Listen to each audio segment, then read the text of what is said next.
The libs are posting memes of J.D. Vance. Conservatives are posting memes of J.D. Vance. J.D. Vance is posting memes of J.D. Vance. Some make him fat. Some make him ripped. Some make him look dumb. Some make him look smart. Some normie, some radical, some commie, some fascist. There is a J.D. Vance meme for every whim and preference.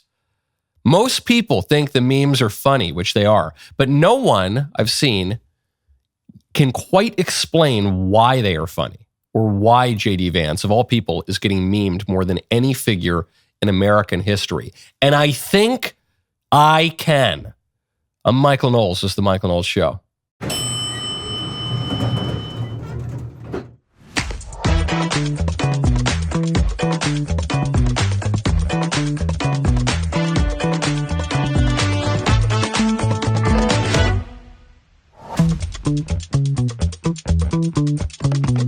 Welcome back to the show. While we're all focused on Ukraine or on Gaza, there are other conflicts in the world that seem to be underreported and for which we can't even really get accurate or precise information. Are Christians being massacred in Syria? Seems like an important question.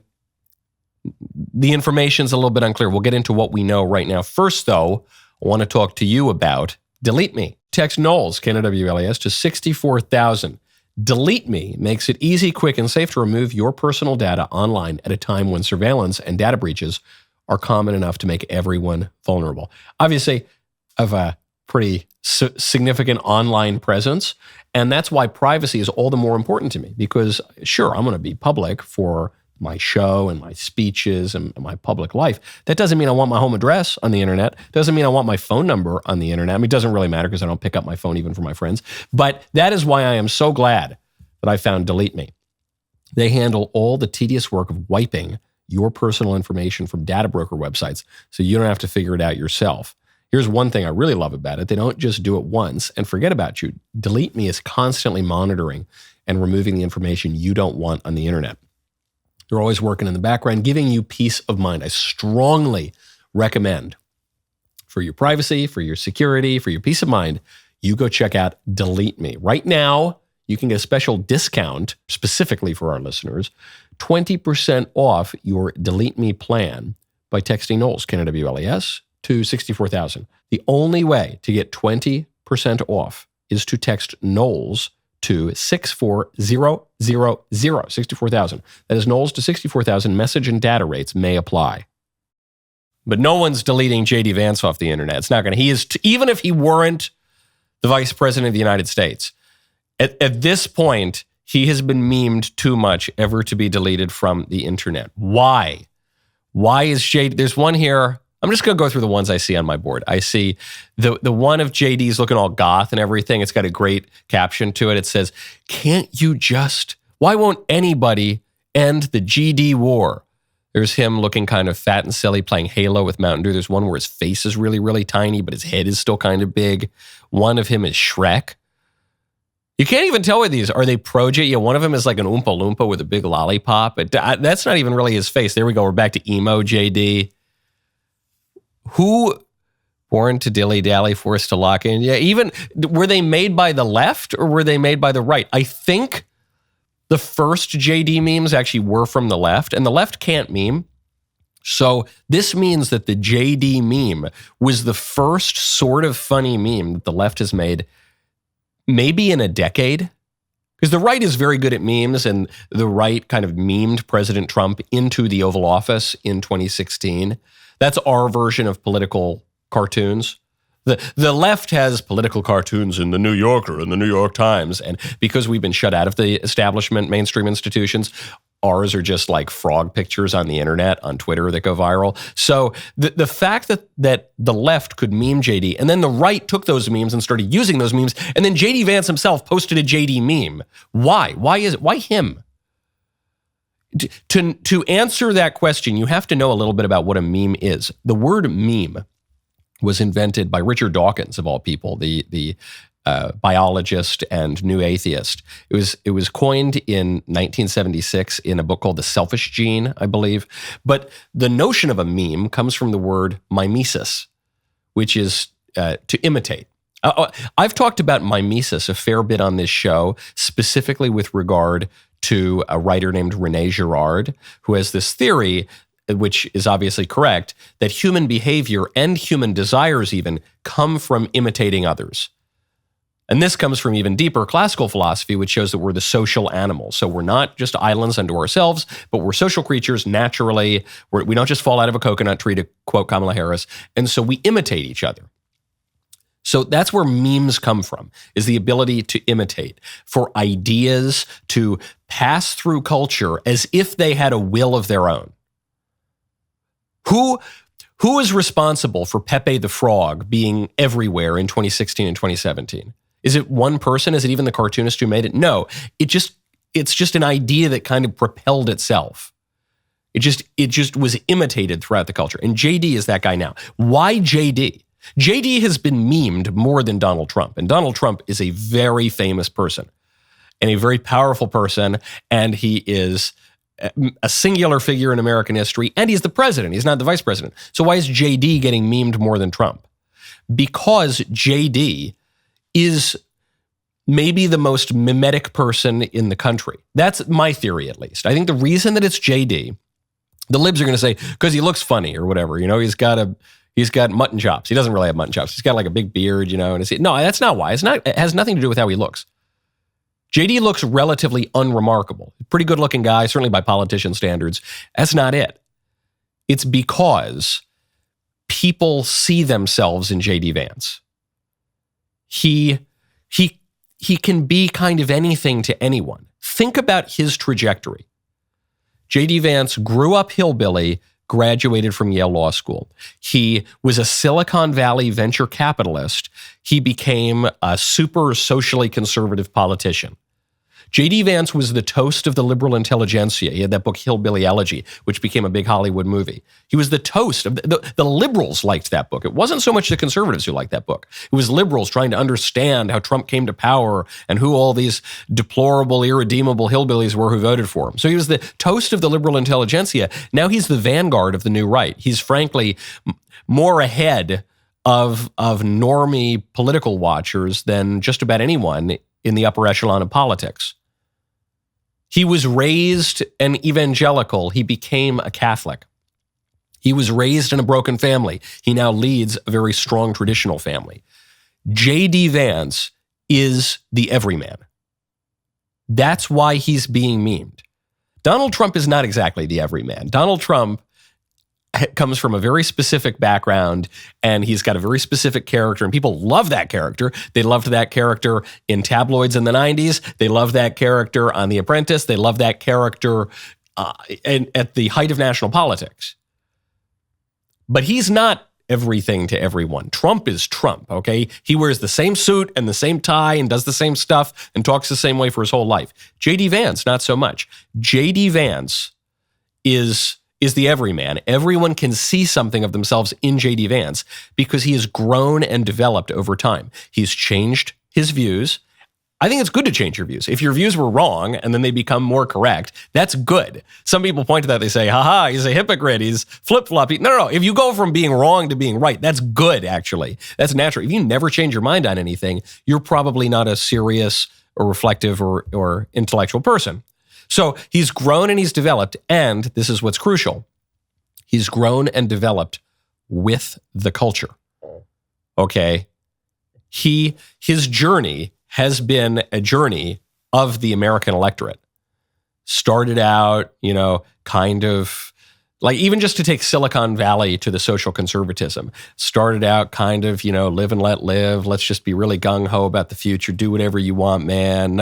Actually, hold on. The erosion of these values that formed our culture has actually really injured society. And maybe it wasn't such a good idea to outsource all of our jobs. And maybe total free trade without any care for American manufacturing and maybe that wasn't such a good idea.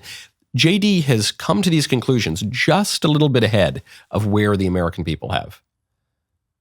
And so I don't think it's an exaggeration to say, as goes JD Vance, so goes the nation. And a lot of people aren't going to blame him for changing his views on this because the American people have changed their views in line with JD Vance. The same American people who voted for Barack Obama voted for Donald Trump.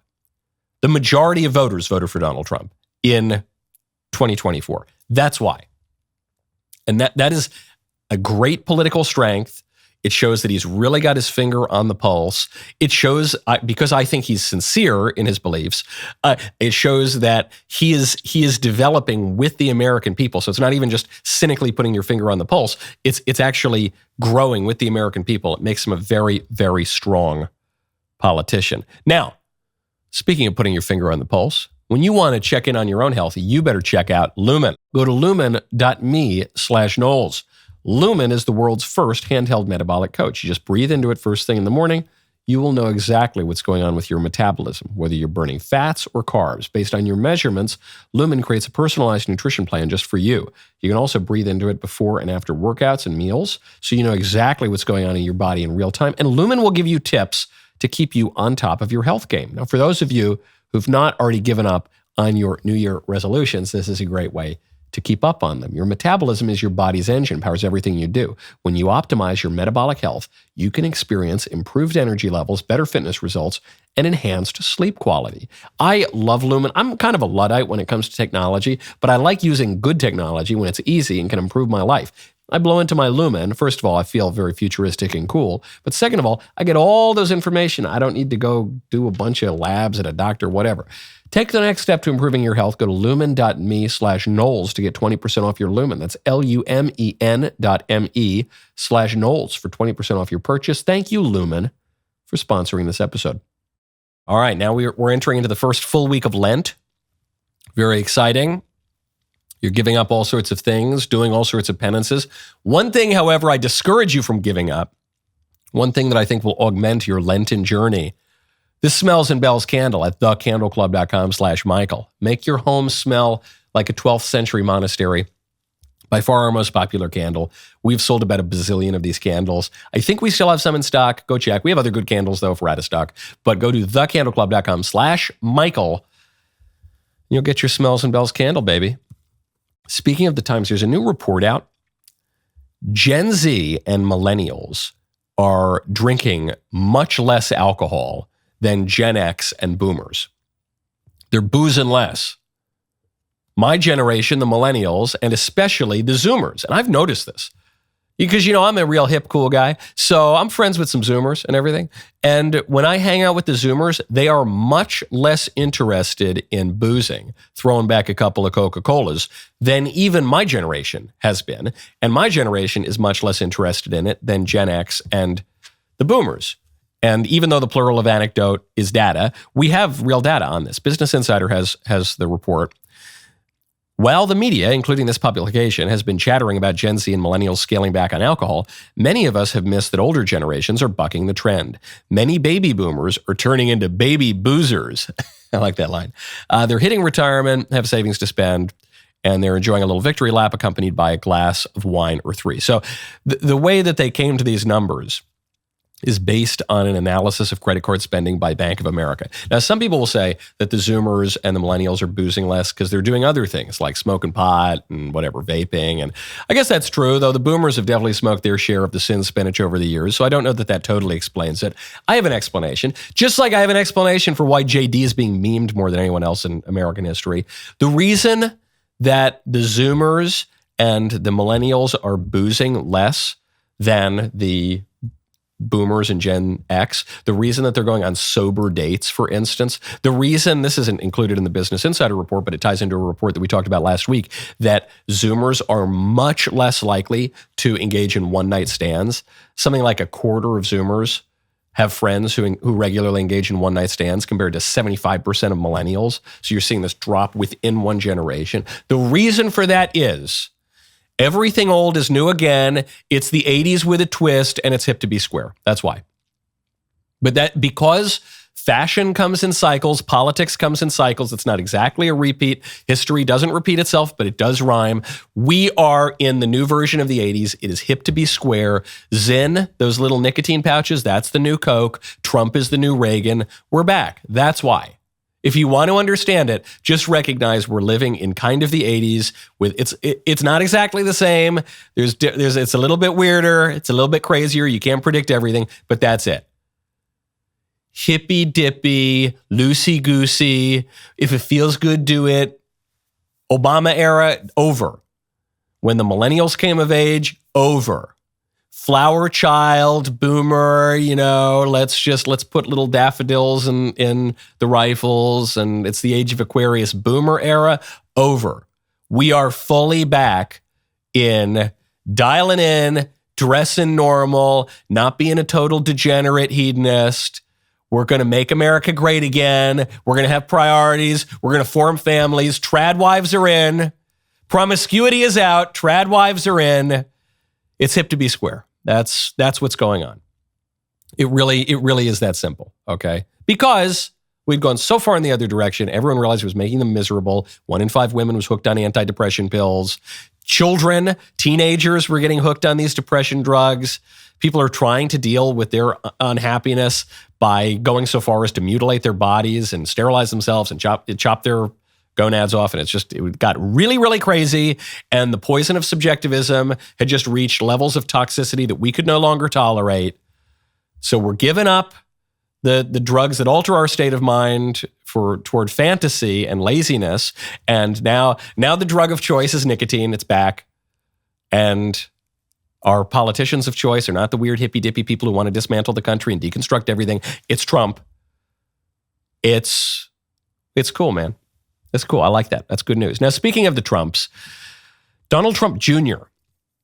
has just distinguished himself even further. The guy's got a lot of feathers in his cap throughout his career, and he's been an important political figure in the Donald Trump senior political ascendancy. But he gets a new feather in his cap for the funniest answer to a liberal media request that has ever been given. Mediaite, a liberal media outlet, asked Trump Jr. if he was going to run for president in 2028. They had this report based on all sorts of sources from around the Trump family that Don Jr. was planning a 2028 presidential run. In fact, this is the preface. 3 high-level sources told Mediaite that Donald Trump Jr., the eldest son and an omnipresent MAGA evangelist across the internet, is seriously considering a run for president in 2028. Trump Jr. denied he's considering a run for 2028 in a statement to Mediaite. I would now like to read you this statement verbatim. I accurately predicted that my buddy JD would be an instant power player in national GOP politics. So your theory is that I worked my ASS off to help him get the VP nomination because I want to run for president in 2028? Are you effing? I'm actually glad you're printing this BS, he says the whole word, because at least now the rest of the press corps will see how SHITTY your sources are and how easily you are played by them. Congrats, moron. Are you effing? That response to a liberal media request will never be topped. It is not possible. We all of us in conservative politics, we get requests from liberal media outlets for comment on occasion, more than on occasion. These days, we get them frequently. And, you sometimes say, are you kidding me? That's crazy. That you're totally off base here. You don't understand. But are you effing? I don't know how to be that. That's from the president's son. It's evidence that he probably would be a quite good presidential candidate, but I take him at his word. He says he's not going to run in 2028. I have no reason to believe. Had I not seen this Mediaite report, I wouldn't have bet on Trump Jr. running in 2028. Though the fact that they raise it does point out to me he probably could do pretty well. He might get the nomination. I don't know. He's a very popular figure. He's very politically plugged in. He has been influential in the Trump administration. To his point, he was instrumental in securing the VP nomination for J.D. Vance, which also, to his point, goes to show he's probably not looking at the job for himself. If he picks a guy as strong as J.D. Vance to be the VP, he recognizes he's setting that guy up to be the president next time. And Don Jr. is doing all sorts of stuff in the private sector and having a good time of it. However, I don't know. He could do pretty well. He knows how to handle the press. Are you effing? I don't know. That's a new level. Good luck beating that. Now, speaking of things that are not the wisest. I'll clean up that word. We try to be a little more delicate and diplomatic on this show. Speaking of things that are not the wisest, Stacey Abrams has just explained a $2 billion climate change graft that she was involved in. She went on, also speaking of the liberal media, she goes on MSNBC, is asked a softball question by Chris Hayes about this $2 billion climate change graft that President Trump alleged during his joint session address that she was involved in. She knows this question's coming. She's got to be prepared to answer this question. She's got to be prepared to defend the program, right? Here's her defense. $1.9 billion to recently created Decarbonization of Homes Committee, headed up, and we know she's involved. Just at the last moment, the money was passed over by a woman named Stacey Abrams. Have you ever heard of her? I led a program called Vitalizing DeSoto. We worked in a tiny town in South Georgia to demonstrate that by replacing energy inefficient appliances with efficient appliances, you can lower your cost. And in fact, we accomplished that.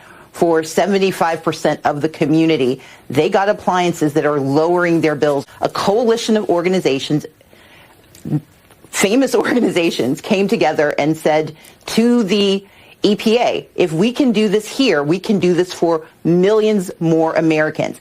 Let us invest the money of America in lowering the cost for Americans. And the EPA said, okay, great, go for it.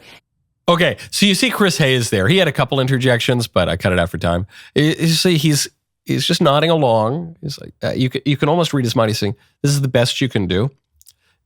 According to her own explanation, this program that Trump called out in front of Congress is Dems in government giving Dems in the political operative sphere $2 billion to dole out on household appliances for whomever they see fit. The Democrats in government give $2 billion of your taxpayer money to extreme left-wing operatives to just dole out buying goodies, household goodies, for anyone they want to buy votes. Notably in Georgia, where the program began. Georgia, an important swing state. That's it. That's the best defense of the program that Stacey Abrams, intimately involved in the program, can come up with. You remember during the Obama administration, people pointed to a government program where Democrats would just buy cell phones for people to buy their votes, and they called them Obama phones. Now we've got Obama toasters. Now it's Abrams toasters. I don't know. Democrats are buying toasters and refrigerators and I don't know, new blenders for people to buy their votes. The issue is not the waste, though there's obviously a lot of waste there. The issue is the corruption. That's the issue. Okay, there are libertarians and conservatives in the right-wing tent, and we oppose the same things for different reasons. The libertarians oppose these kind of programs because they're so wasteful and inefficient, and that money would be better spent in the private sector of the free market. And my problem with it is not so much the spending. Big nations have robust governments, and robust governments spend some money. My issue isn't that the government is spending money. It's that it's the graft. It's the corruption. If you're going to spend the money, spend it on something good and useful and not obviously in furtherance of the self-interest of the Democrat Party, which is exactly what it is. Now, speaking of the corruption of our government, you can see the decay. You can see the breakdown. You can see just the aging and corrosion everywhere. Don't let people see that in your hair. Go to simplerhaircolor.com/Knowles. For those of you who have not been blessed with the genes requisite for dark, luxurious, supple, Italian hair like mine, there is still hope for you to keep the grays away. I'm going to tell you about Simpler Hair Color. If you're tired of all those science experiments just to cover your grays, Simpler Hair Color gets it done without the mess or the mixing. Just gentler ingredients that work and make covering grays simple. Simpler Hair Color was created by Snehal Patel and Mitch Brown, two guys who were fed up with messy dye kits and expensive salon trips. They made something far better, and it is specifically formulated for men. One can does it all. Hair, beard, and touch-ups, giving you the same coverage as 4 boxes of drugstore dye. It is proudly made in the USA with over 9,500 5-star reviews. Real Guys created this for real guys. It shows. Simpler hair color has a full variety of shades to match any guy's hair and beard. So someday, when the time comes, right now I'm basically okay, though my kids are adding grays every single day. Someday I can grab a can of full coverage brown-black dye, and you can get yours today. Say goodbye to grays with Simpler Hair Color. Go to simplerhaircolor.com/Knowles. Get 10% off your order. simplerhaircolor.com/Knowles. 10% off your order. Use promo code Knowles so they know that I sent you. I just sat down for an episode of the greatest game show on the internet and the greatest card game on the internet, which you can also order at dailywire.com/shop. I sat down with my friend, Mary Morgan. Check out this teaser. Are men who refuse to physically work out their bodies, by definition, lazy, butter-soft libs? I feel like a lot of the men who are really into working out are pretty gay.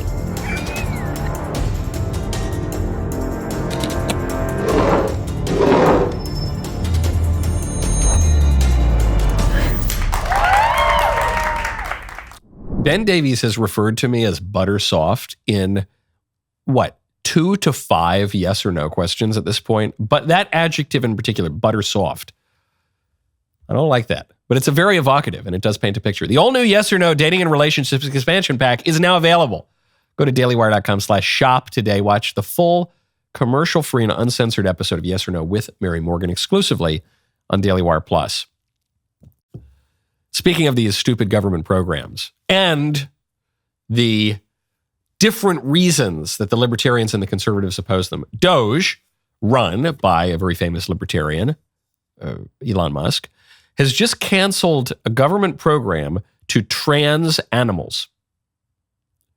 DOGE has announced that the NIH canceled 7 grants for transgender experiments on animals, including over $500,000 to, quote, use a mouse model to investigate the effects of cross-sex testosterone treatment, and $33,000 to test feminizing hormone therapy in the male rat. You could look at that and say, that's not a lot of money. All in, just a little over $500,000. And off the federal budget, that's just a drop of a fraction of an iota of a drop of the bucket. Yeah, sure. But first of all, you got to start somewhere. And two, to me, it's not really about the amount of money. It's what they're doing. So you see this sometimes. Conservatives and libertarians will publish these lists of the dumbest government spending. They put shrimp on treadmills and measured how fast they could run. What a waste of your taxpayer dollars. And yes, this seems wasteful, I guess, except not really, in the sense that the purpose of testing drugs and medical treatments on animals is to see how they would work in humans. That's what it's for. So I'm in favor of testing things on animals in as much as I want to make sure that these sorts of treatments are safe for human beings. And human beings are rational souls, are rational creatures with souls proper to human beings, and animals are not. Animals have souls proper to their own nature, but they're not rational. They don't possess rights in the sense that we think of human rights. And so I actually think it's fine to do experiments circumscribed by notions of justice on animals. And so if they were testing cancer drugs on these animals, I'd say, well, that's good. Even if it's not so nice to the animals, I'd say it's good. You got to test the cancer drugs so that we can treat human beings who have greater dignity. The issue here is that we should not be attempting these trans procedures even on humans. That's the issue. Why are we transing mice? Well, I'll give the real answer. What the liberals would tell you is we're transing mice to see that it's safe to trans human beings, or that we can continue to monitor the health effects of transing human beings and try to adapt to the ways in which transing human beings is not good for their health, and so on and so forth. The problem is we shouldn't be transing human beings. The issue is not quantitative, but qualitative. The issue is not the amount of money we're spending. The issue is we should be able to make value judgments about the substantive good of these kinds of policies and say, no, we're not going to trans human beings.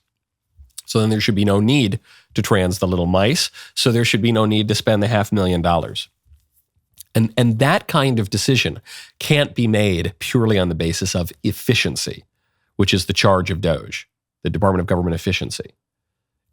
We also need a Department of Substantive Goods, which I guess is just the president and the legislators and the way that we arrive at who is in charge of that, which is always the next question. Who decides what's good? We have elections in this country, and the power of the voting public is circumscribed by the Constitution, circumscribed by certain rights. But broadly speaking, we get to decide what is good at the federal level and at the state level and at the local level. And we have principles of subsidiarity that also govern which decisions are made where. But that's what we need to have.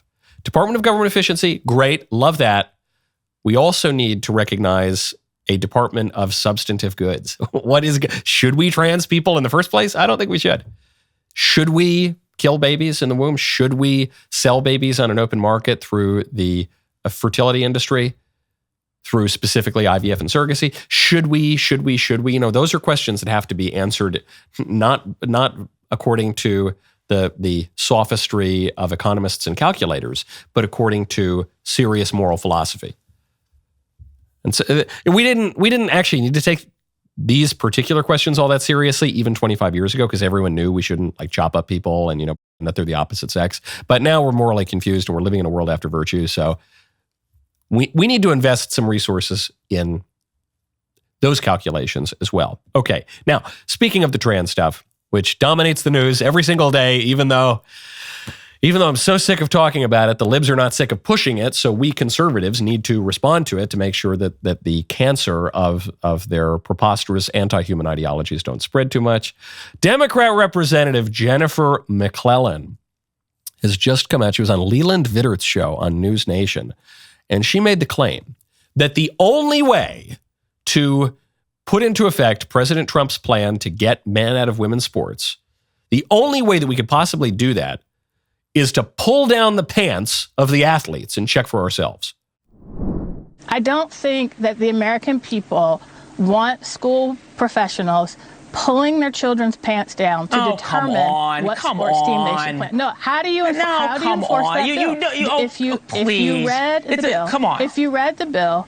If you read the bill, how do you enforce it? How do you enforce it? Come on, you know what sex is on someone's birth certificate, and you say if it's on your birth certificate, if you're a boy, you can't play in girls' sports. It's pretty simple. It's a completely false talking point. Come on.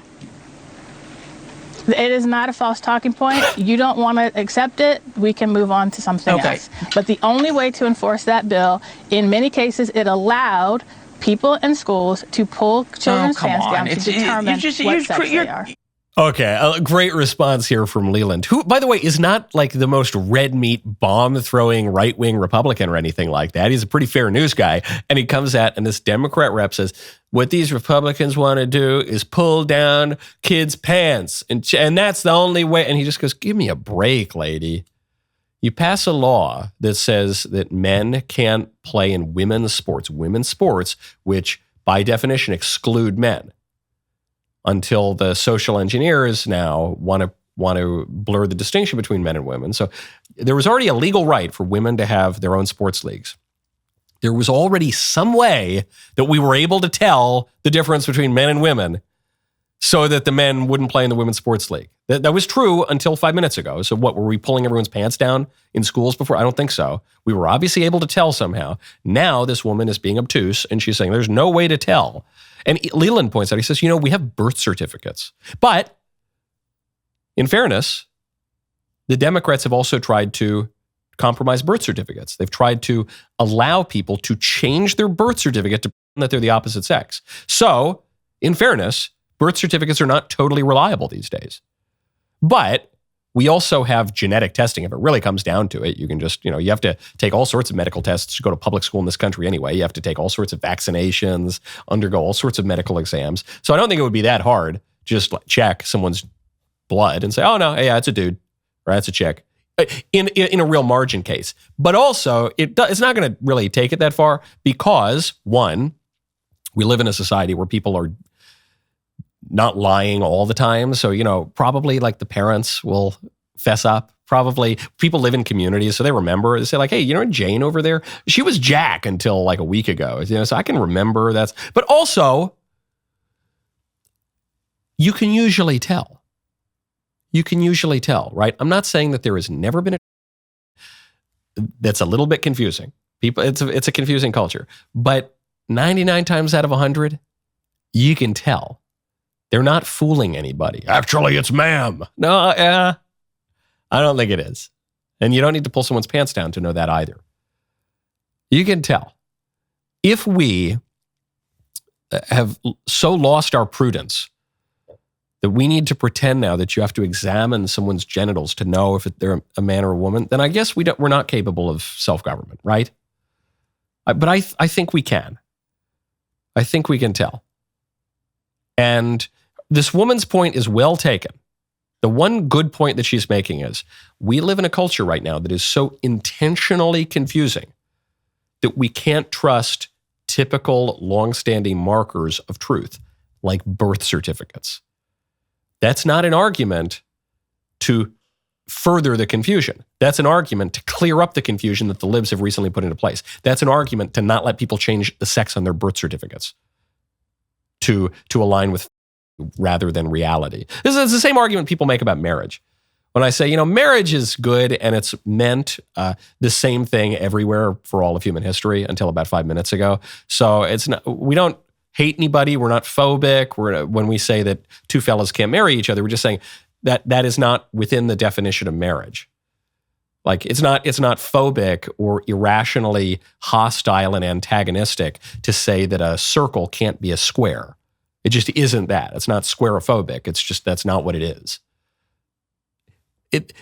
The left will respond to that and they'll say, well, even the squishy right, they'll say, marriage has been so degraded in recent years through things like no-fault divorce and through things like radical feminism that diminishes the role of the husband and the wife. And it's been so degraded over the years that really what's the difference? Why wouldn't we redefine it to include two fellas? And I say, you're right. Marriage has been degraded, especially by the liberalization of divorce.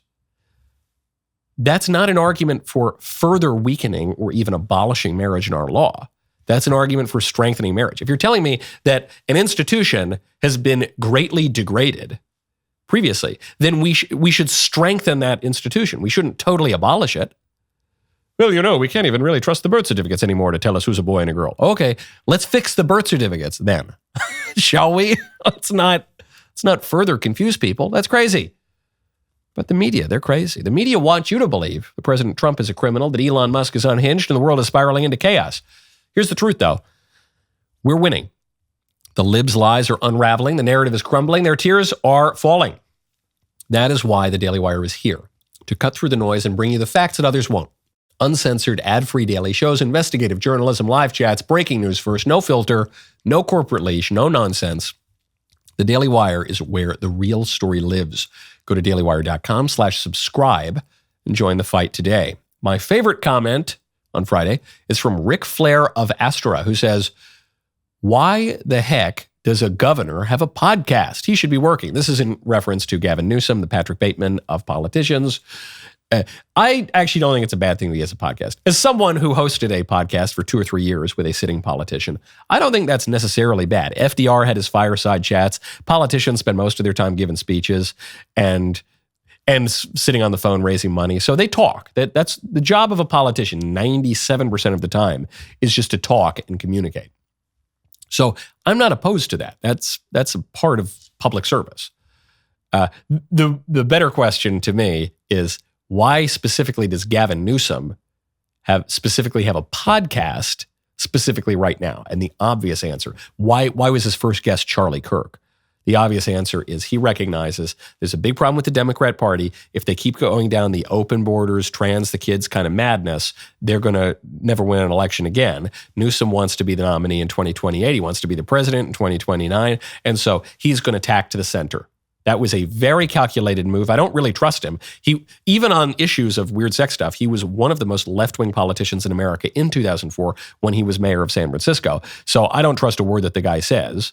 He's a noted liar who tried to make himself the face of COVID and the lockdowns and sacrifice, and then they caught him breaking his own COVID rules at the French Laundry. I think he is dishonest as the day is long, but I think he's a clever politician, and he recognizes that's the only hope that Democrats have in 2028. And why podcasts? Because that's the way that people communicate now. Trust the New York Times, trust the Washington Post. It was the podcast election.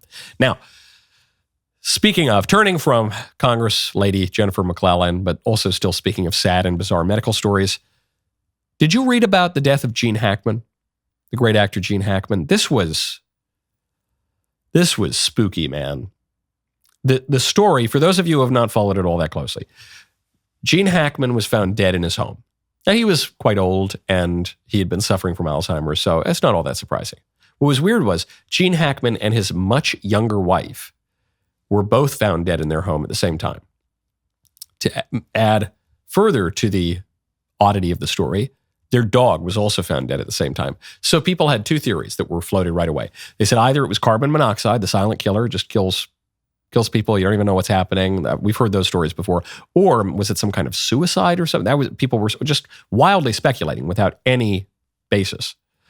Now we found out what happened. According to Heather Gerald, New Mexico's chief medical examiner,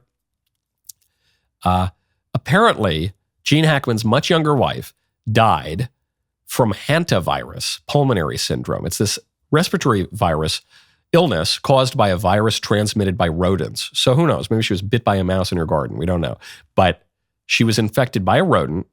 Her exact time of death is unknown. She was last seen on February 11th. Gene Hackman died of hypertensive and atherosclerotic cardiovascular disease. According to information from his pacemaker, he likely died 7 days after his wife was last seen. So that means that Gene Hackman's wife died and he lived in the home with her body in it for up to a week. Now, why did their dog die? Their dog had been in a crate because he was recovering from some veterinary procedure a day before the wife was last seen. So the dog was locked up in a crate. It's just really gruesome.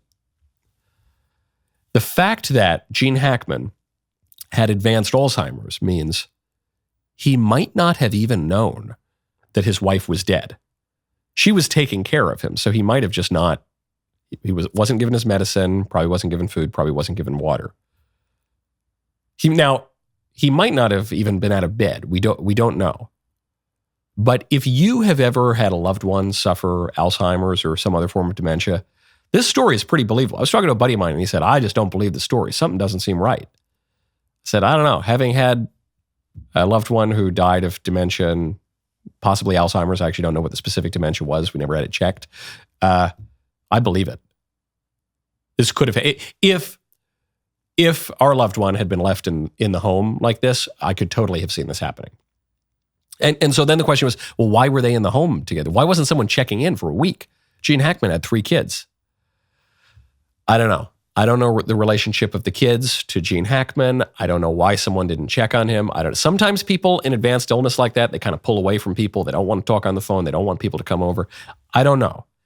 What I do know, zooming out from this story, is this kind of story is the consequence of a society that increasingly refuses to confront death.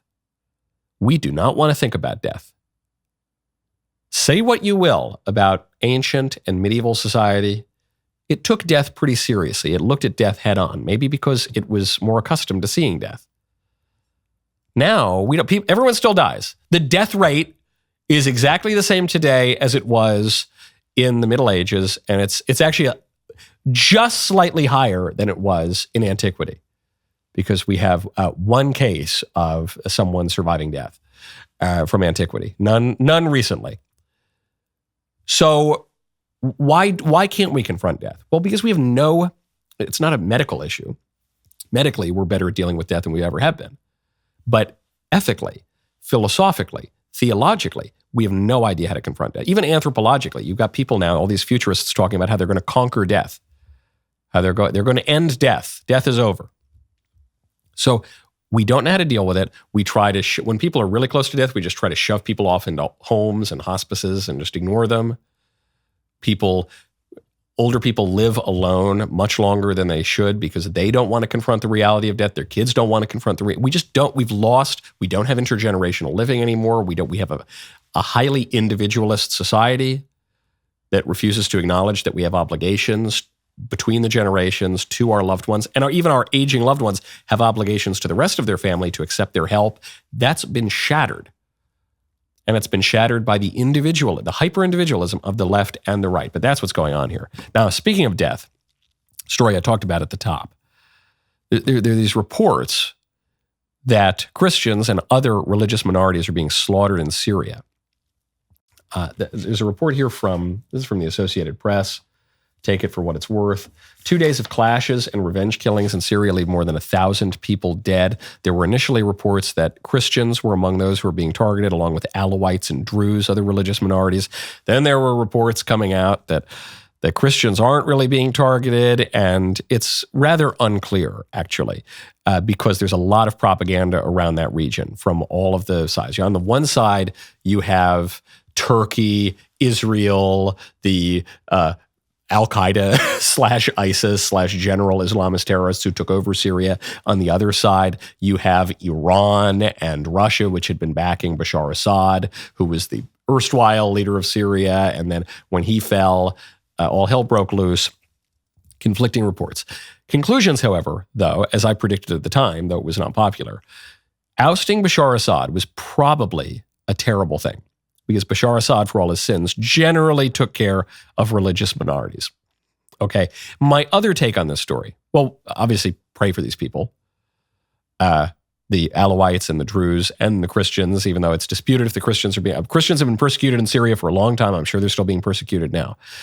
Also, when there is a tectonic political shift going on, as there is now, some eras, there aren't huge shifts going on. The mid-90s, there weren't huge political shifts. The big political shift had occurred in the early 90s with the fall of the Berlin Wall. Then things were kind of the same until 9/11. Right now, there are tectonic political shifts going on. You see this especially in the conflict in Ukraine, also in the conflict in Gaza, also in President Trump talking about acquiring Greenland and adding Canada to the country, retaking the Panama Canal. There is a tectonic shift that is even reflected in the election of President Trump. We talked earlier about mimesis and our leaders reflecting the body politic. And there's something has changed. We came to the end of something with the first election of Trump, and now we're really seeing that come to fruition. And when those shifts take place, the propaganda backed by organizations, backed by states, gets very, very intense. So it's another reason not to believe everything that you read on the internet and to try to do some of that research for yourself. And of course, to pray for these people, because there's no doubt in my mind that Alawites, Druze, and even Christians are being seriously persecuted there. And there's no doubt in my mind that greater changes are even to come. Okay, it's Music Monday. The rest of the show continues now. You do not want to miss it. Become a member.